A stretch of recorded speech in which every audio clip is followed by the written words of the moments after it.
Graças e paz, amados. No vídeo de hoje, nós vamos falar sobre a origem do ser humano, tá? Um assunto extremamente importante. Afinal, conhecer a origem humana faz com que a gente venha a conhecer a nós mesmos. Quando a gente consegue entender o ser humano, isso faz com que respostas relacionadas a implicações da sociedade, da humanidade, se tornem mais claras. Entender o ser humano faz com que a gente possa compreender o mundo atual. Por isso que ao longo da história, pensadores, filósofos, sociólogos, psicólogos, religiosos discutiram sobre a origem da humanidade e cada um desenvolveu a sua teoria.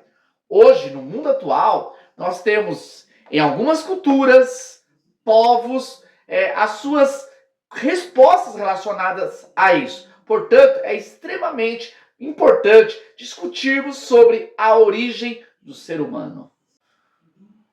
Porém, fugindo do relativismo, nós entendemos que existe uma posição correta, a verdade absoluta. Verdade essa que tem sido preservada ao longo da história por meio da sua lógica e também da sua fundamentação, da sua argumentação. Portanto, no final desse vídeo nós vamos trabalhar a teoria, a posição correta sobre a origem do ser humano. A geração espontânea, ela se fundamenta na ideia de que germes fazem com que produzam vida. Nesse caso, esses germes fertilizavam a terra, dando origem à vida. É importante destacar que essa posição, essa teoria, rejeita a realidade de um criador. Pelo contrário, para a geração espontânea, é a natureza que vai gerar a vida. A vida tem poder de gerar vida. Só não consegue explicar essa teoria quem que gerou a primeira vida, para que a vida pudesse gerar outras vidas. Então, há um equívoco aí. Essa teoria é muito aceita na filosofia e também na ciência natural. Na antiguidade, mais povos aderiram a essa teoria. Mas com o desenvolvimento das pesquisas, essa teoria foi refutada e hoje ela é pouco aceita. O evolucionismo, que é uma teoria que se desenvolveu na modernidade, ela se fundamenta-se em dois importantes momentos. Nós temos um primeiro momento com o conhecido biólogo, né? O primeiro momento se deu com o naturalista francês Jean-Baptiste de Lamarck. Ele nasceu em 1744 e veio a falecer em 1829. Na sua teoria, ele defendia a ideia que não existe uma interferência de Deus na criação. Não, é o mundo exterior do ser é que vai gerar a vida, vai produzir essa evolução, sendo que a evolução ela ocorre com a influência do sistema. Então, os seres eles vão evoluindo, com a sua morte vai gerando outros seres num processo de evolução. Daí, nós vamos ter a evolução ao ponto de chegar à criação da humanidade, segundo a teoria do evolucionismo.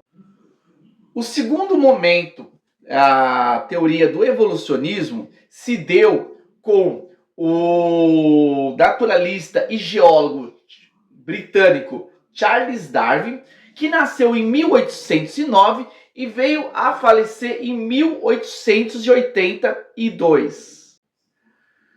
Basicamente, ele vai seguir o mesmo pensamento de Lamarck. Entretanto, existem algumas diferenças. Diferente de Lamarck, que entendia que a evolução ocorria após a morte, para o geólogo Charles Darwin, a evolução acontece na própria vida, sendo que essa evolução não é instantânea, não, mas ela é gradual. Ao longo da vida, em pequenos momentos, há essa evolução gerando com o tempo, né, o processo evolutivo que deu origem ao ser humano. Apesar dessa teoria ser muito enfatizada hoje na educação contemporânea, a própria ciência, né, ainda não consegue fundamentar essa teoria como algo que há grande probabilidade, até porque os fósseis que mostram, né, a graduação de um ser inferior até a formação do ser humano ainda não foi encontrado. Então existem várias lacunas nessa teoria, até porque o próprio Charles Darwin, na verdade, ele não conclui a sua teoria, até porque ele estava prestes à morte, e aí ele vai escrever, né, o seu livro, que vai se tornar o livro que vai dar base a essa teoria, a origem da vida. Ele vai, na verdade, acelerar o processo, mas ele próprio não responde muitas indagações. Se as teorias científicas elas partem da capacidade humana de tentar entender a origem do universo, no conceito bíblico nós temos na mente de Deus, afinal, nós temos na mente do Criador a resposta para essa indagação. É nas escrituras sagradas que nós vamos entender sobre a origem do ser humano, não somente sobre a origem do ser humano, mas a origem também do mundo. Afinal, em Gênesis nós temos uma narrativa muito clara da criação, e também discorrendo por outros textos das escrituras, nós temos aí uma alusão, né, muito forte, muito clara sobre a criação proveniente de Deus. Duas teorias, elas são alinhadas com a visão da Bíblia. Nós temos o criacionismo e o designer inteligente. Lembrando que elas são duas teorias reconhecidas como científicas, né, e que tem alguma relação com a Bíblia. No criacionismo, parte da ideia da criação ocorrida em 6 dias, segundo a narrativa de Gênesis. Já o designer inteligente é uma teoria posterior ao criacionismo, que trouxe, né, algumas fundamentações mais sólidas. Não necessariamente ela é uma teoria que se baseia na realidade de Deus como criador, mas sim de uma mente que criou. Afinal, pela própria ciência, dentro da teoria do design inteligente, fica claro que a vida não pode ter sido gerada do nada. O nada não cria. Por isso, é necessário, pela ciência, pela lógica, que houve uma mente, um designer inteligente, um arquiteto que criou o universo e, consequentemente, o ser humano. A questão da relação da causa e efeito. Nenhum efeito ele surge do nada. Todo efeito é consequência de uma causa. E nesse caso, para explicar a origem da humanidade, nós temos que buscar uma causa. E a causa é uma mente perfeita que estabeleceu a criação humana. Como nosso objetivo não é ficar preso a teorias científicas, nós discorremos alguns pontos sobre as teorias científicas para crescimento do nosso entendimento, da discussão. Porém, nós vamos para as escrituras sagradas e analisar alguns textos que falam claramente e explicam melhor sobre a criação e a origem do ser humano. No princípio, criou Deus os céus e a terra. Esse primeiro texto das Escrituras Sagradas, elas já afirmam a criação como sendo algo realizado por Deus. No princípio, é um tempo que Deus estabeleceu para a vida humana. A narrativa é direcionada aos seres humanos. Portanto, ele parte da ideia de que teve um início de um tempo que Deus começou a estabelecer para a vida humana. E nesse princípio de tempo, Deus primeiro ele criou os céus e criou a terra. Na sequência, o texto vai detalhar melhor como foi esse processo de criação até a chegada do ser humano, da formação do homem. É importante destacar que a Bíblia não está preocupada em trazer respostas científicas, até porque a ciência surgiu como uma metodologia humana bem depois da formação da Bíblia. A Bíblia ela é clara em dizer que Deus criou o ser humano, mas a forma e os detalhes não necessariamente são explicados de forma científica. Teus são os céus, e tua é a terra. O mundo e a sua plenitude tu os fundaste.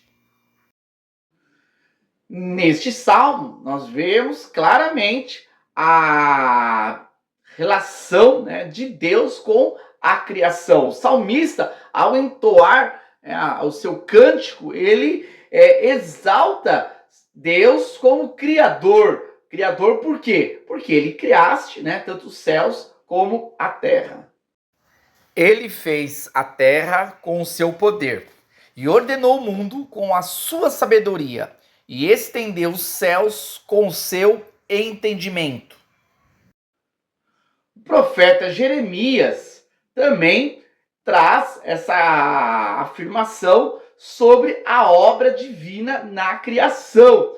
Deus é o Criador, ele com seu poder ordenou todas as coisas. Essa verdade, ela sempre fez parte da cultura judaica, cultura esta, cultura de Deus, cultura que preservou os fundamentos da verdade de Deus para a humanidade.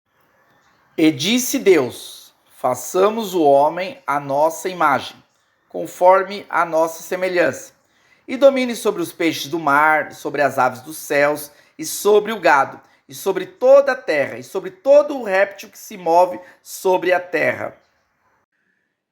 Esse texto de Gênesis 1:26, ele vai, na verdade, concluir toda uma sequência de Deus na criação. Deus criando no princípio os céus e a terra, e depois vai fazendo separação entre os mares e a terra, e faz a vegetação. E esse texto ele vai culminar com o clímax da criação, que é a formação do ser humano, do homem. E aqui nós podemos detalhar claramente aqui dois pontos importantes. Primeiro, que o ser humano ele foi criado à imagem e à semelhança de Deus. Tá? No vídeo mais à frente nós vamos falar um pouquinho melhor sobre a questão da imagem e semelhança. O que seria a imagem e semelhança? Mas o que deixa claro é que na criação do ser humano, o homem foi criado à imagem e semelhança de Deus. O homem não foi criado como um animal racional, o homem não foi criado como um robô, como um boneco. Não, o homem foi criado à imagem e à semelhança. Então há uma relação muito forte do Criador com a obra criada. E o segundo ponto importante a destacar nesse próprio texto é que o homem foi criado com o propósito, né, de dominar, né, de governar na terra. Então, foi para isso que Deus criou. Deus criou o ser humano, deu autoridade, né, para que, de alguma forma, essa autoridade delegada por Deus pudesse ser cumprida na vida humana. Então, o ser humano não é um acidente da história, o ser humano não está aqui para fazer a sua vontade ou viver de acordo com seus desejos, não. Mas o ser humano criado em Deus, ele foi criado com um propósito. Então formou o Senhor Deus ao homem do pó da terra, e lhe soprou nas narinas o fôlego de vida, e o homem passou a ser alma vivente. Esse também é um outro texto importante que vai explicar a criação humana. Esse texto que segue a sequência da narração de Gênesis 1, no capítulo 2, mais especificamente o 2:7, que foi o texto lido, a gente tem aqui uma repetição da criação, porém sendo feita com alguns detalhes. E o que eu quero destacar aqui nesse texto é sobre a composição humana. O ser humano, ele foi criado do pó da terra, né, do barro, assim como também ele foi criado do fôlego de vida, do sopro divino. Então o ser humano, ele é tanto parte material como parte imaterial. Isso é claramente compreendido hoje, nos nossos dias, quando a gente fala sobre a alma. A alma é algo imaterial, o psique, a mente, não é algo palpável, algo material. Apesar de ter aí algumas linhas que defendem o materialismo, como se o ser humano fosse simplesmente matéria, isso não é verdade. Nós somos seres imateriais e seres materiais. Então a gente vê que a Bíblia, que foi escrita há muito, muito tempo, ela já afirmava coisas que hoje simplesmente a psicologia. A verdade sobre a unidade da raça nos ajuda a entender que a nossa história ela é única. Não existem histórias diferentes, cada povo cria a sua história, da sua origem. Não. A história ela é única. Ela começa no casal Adão e Eva. E a partir dali nós vamos ter as diversas ramificações de famílias e povos. Uma outra afirmação nós podemos falar sobre a unidade é a relação do sangue. Nós temos o mesmo sangue. Claro que com as gerações e os relacionamentos, a gente vai ter algumas diferenças, porém a essência é a mesma. Possuímos o mesmo sangue, o sangue humano. E na estrutura fisiológica e psicológica, nós podemos ver também que apesar de algumas diversidades essas que surgiram a partir do habitat das pessoas, existe uma unidade perfeita. Então, não existe diferenças de raça. Nós somos um só povo, nós somos seres humanos. Por mais que algumas ideologias querem dividir a humanidade, a criação humana é uma criação que traz uma unidade. Portanto, todos nós somos iguais no sentido que somos seres humanos. Entender a origem do ser humano, na verdade das escrituras, nos ajuda a compreender a sociedade atual. Por mais que Rousseau veio com a sua teoria de que o homem é bom por natureza, mas a sociedade corrompe, por mais que as pessoas falam, eu fui criado por Deus, nós precisamos entender que a Bíblia, ela fala sobre uma criação perfeita de Deus, a criação direta. Deus criou Adão perfeito, Deus criou Eva perfeito. Tanto Adão como Eva foram criados de forma direta por Deus. Deus, de forma direta, criou. Porém, existe a criação indireta.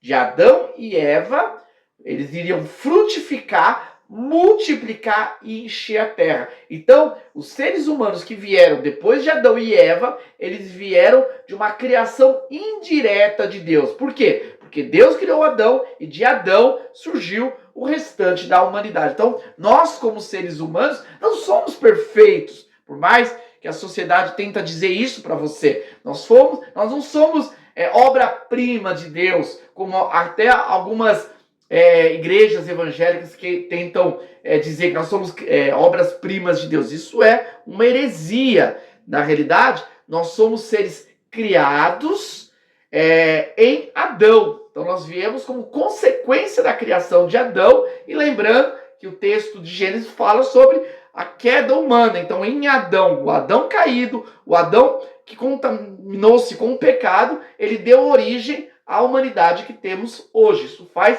com que nós venhamos a compreender melhor a nossa realidade de seres humanos carentes da graça e da misericórdia de Deus e da obra salvífica de Cristo sobre nossas vidas. Então nós somos semelhantes a Adão no quesito de queda, porque em Adão perfeito, nós temos a obra obra-prima de Deus. Mas Adão, pós-queda, nós temos, né, a nossa realidade. Então nós vivemos na semelhança do Adão caído. É isso aí, pessoal. Espero que tenham curtido esse conteúdo. Também quero aqui dizer para vocês que eu tenho um livro sobre esse assunto, a visão de Deus sobre a humanidade. Nesse e-book, tá, que foi escrito por mim, eu trato, né, sobre vários detalhes da criação, a visão de Deus numa perspectiva do divino, do Criador. Então, convido aí você que queira adquirir. Na descrição aqui tem o meu contato, aí vocês podem entrar em contato comigo e estar adquirindo de forma direta esse conteúdo, tá bom? Deus abençoe, peço aí para nos ajudar deixando um like nesse vídeo e também já aproveita para se inscrever para acompanhar os nossos conteúdos. Até mais!